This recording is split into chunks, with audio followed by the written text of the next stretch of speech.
Hey everyone! Today I'm here with a video showing you how I take my photos for Ravelry. So my finished objects video, or my finished objects photos, and my stash photos as well. I have a Ravelry group. It's called Crafting with Claudie, and I'll put a link if you're interested. And I have a thread in there that just says ask me a question. And feel free to go over there and ask me a question. But I had a question a little bit ago from Savannah, who is Rolling Backpack. That's her username.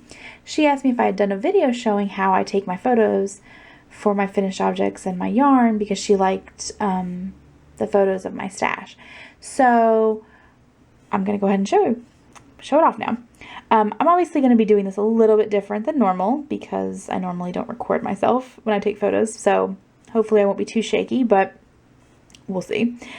Okay, so let's talk about the equipment that I normally use. For this video, I'm going to be using my camera. I have a LG G4, which has a really great quality camera on it. Before I had this phone, I had the Samsung Galaxy S2, and its camera was good, but the lighting was much more important in that one because it didn't take great photos in anything except like, you know, decent light. This camera takes, or this phone has a good camera that does even low light photos pretty well. So yeah, I like it. I also sometimes will use my tablet, which is a Samsung Galaxy Tab Pro. It has a good camera on it too, and it's easy to upload from there up to the pages and everything.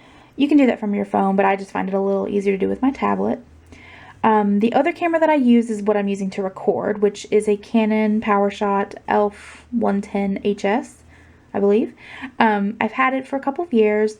It's been really a great camera. It does a nice like wide angle shot, high def, and all that good stuff. So yeah, and this camera that I'm using to record, and this one, and my other one on the tablet, they all have good macro settings, which I think is important. I almost always will use auto unless, you know, I'm not able to get the result that I want with the auto. I usually tend to not mess with the settings on it too much, but my camera and everything, they have the ability to focus. So like you can tap on the screen, and well, this camera doesn't. The one I'm using to record does not, but it has a focus setting. You just can't. It's not a touch screen. But so, for instance, this phone has a touchscreen, so I can click on it and it will zoom into where I want it to zoom into, or not zoom into, but it will focus on what I want it to focus on. So I like that. So anyway, let's go ahead and just get started so I can tell you more about exactly what I like to do. The most important thing, I think, is to have good lighting. If you have a really good camera, you don't need optimal lighting, so that's nice, but good lighting is important. I prefer to use daylight as much as possible because I find that it just creates a nicer, like a more accurate representation of the colors, at least versus like my unnatural light. So that's what I try to do. As for the background that I use, like this is my desk. So you can see, like, this is my desk. You can see I've got some coloring. I've got a coloring book and my planner and all kinds of stuff over there. But this is my desk. It's just a white IKEA desk. Over here, I have a wooden IKEA desk. And depending on what I am, like what colors and stuff I'm working with, I will shoot on either one of them. Like if I was using a white yarn or shooting a white yarn, I'd want to shoot it on this because obviously it at least is a different color for the background. But for today, we're going to be using the white background. So let's start with my yarn stash photos. I have 2 skeins of yarn here. This is from my recent Valentine's Day haul from my husband. It's so sweet. But I have 2 skeins here, but if I only had 1 skein, I would do it slightly different, and I'll show you that. But what I try to do when I have 2 or more skeins is I try to first set them up to where usually I check to make sure that they have the same lot number, just to make sure. I always try to do that when I buy it, but when you know, if it's a gift or something, you never know. But these do have the same lot number. So what I try to do is make sure that I have one yarn faced so that way the lot number is shown up, and the other one so like the name is there.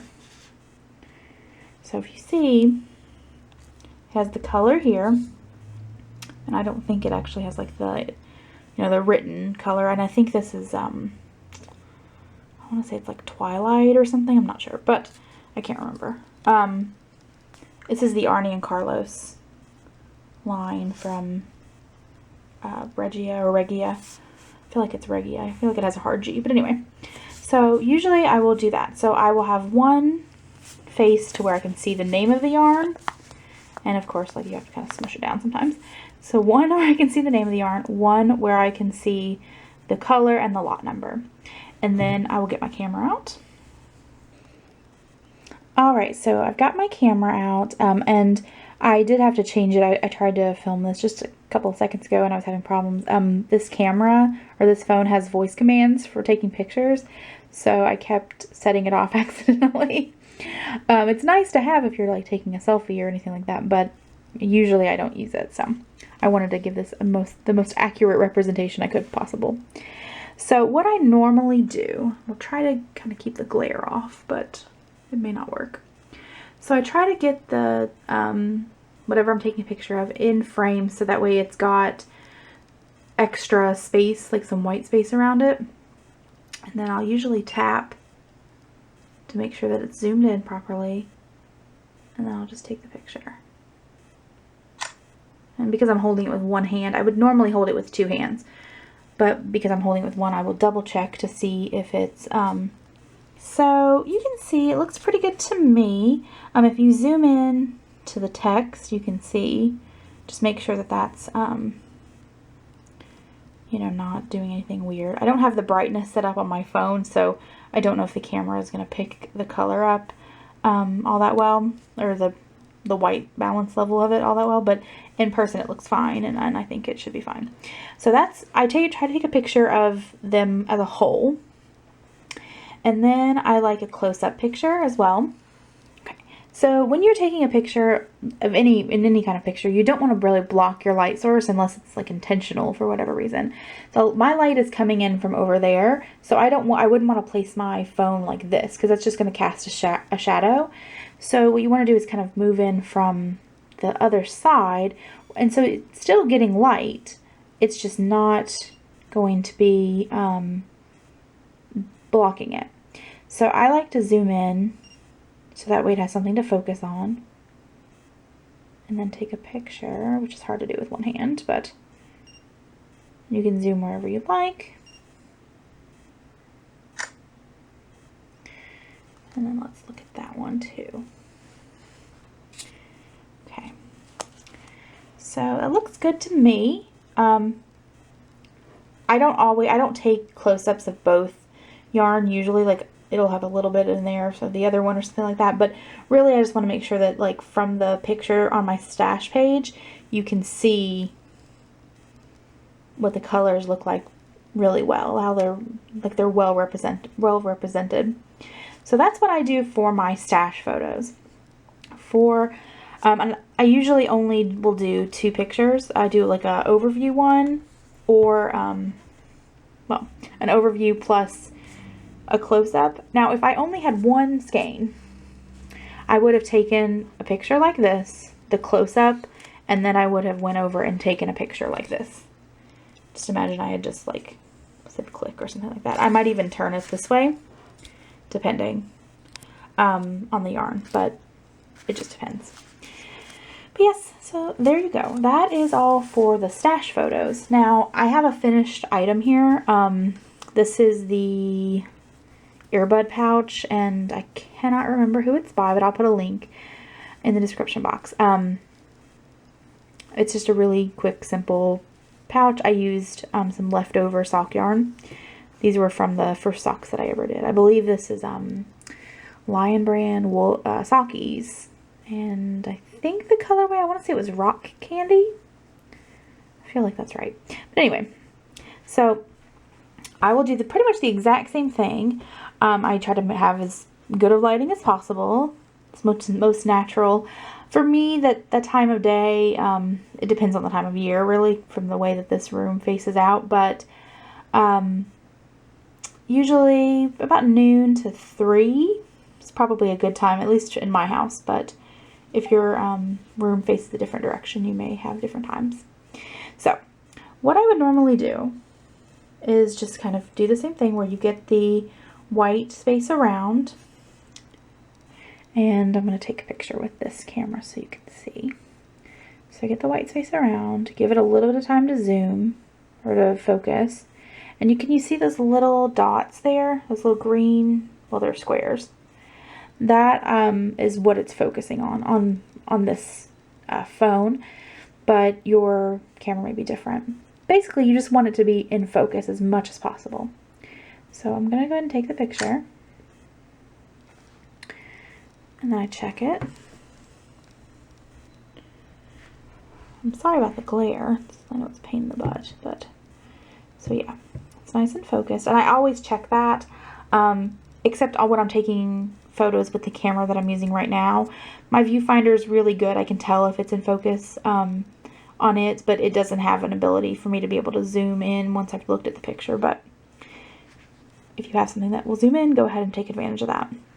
So I think it looks good. And I try to take an overall picture again, so when it's like flat down or face down, whatever, straight down. And then if the the item has either like a special kind of feature or something that I've done differently that I want to take a picture of for either my future reference or for someone else's, I like to take a picture of that as well. For instance, this earbud pouch, I did a 3-needle bind off to close it versus the Kitchener stitch, which is what the pattern tells you to do. So I want to make a note of that just in case I decide to make it again. I want to know what it looks like. There we go. So what I like to do is turn the feature thing towards the light. You don't have to like put it directly towards it, but just make sure that it's more towards the light than not. For instance, if I turned it like that, it would be, see how the shadow kind of comes right here? That'll make it a little harder to take the picture. Okay. So I go ahead and do that. And then I'm going to get my phone to show you. I mean, normally I would come in and just like take the picture after it focused, which is going to take a few minutes, but there you go. And that's what I would do. But since I'm doing this differently,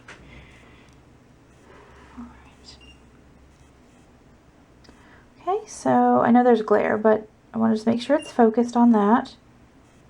Take the picture, and then check the picture. And that looks good to me. I mean, you can see the yarn's a little fuzzy, and it looks pretty clear, so that's good. Alrighty, so that is pretty much it. Those are my tips. Have good lighting, as natural as possible. A background that's not going to compete with whatever you are taking a picture of, and make sure that your camera is as good as you can afford. And most people, honestly, if you have a smartphone, your camera is probably really good. I mean, if your smartphone is, 4 years old or anything like that, like it still should be pretty good. And then you can always get like just a simple point and shoot. I mean, people have, of course, like the more expensive DSLR type cameras and things like that, and those are great, but you don't necessarily need one of those to take a good picture. So what I'm going to do is I'm going to actually go through the pictures and upload them on Ravelry, and I will put links to those, but you do have to be logged in to be able to see those things, I think. Pretty sure. Ravelry has some stuff that you have to be logged in for in order to see. So there's my phone. I'm getting an email. So I guess that's just time for me to go. Thank you so much, Savannah, for the question. I hope that this helps. And if you have any more questions, if any of you have any more questions, please feel free to ask me. You can ask me here, or it might be best to just put them over in the Ravelry group on the question thread, just so that way they're kind of not scattered throughout a bunch of different videos. Unless you have a question about this specific video, then of course, feel free. I love all your comments. So, yeah. I will see you guys next time. Bye!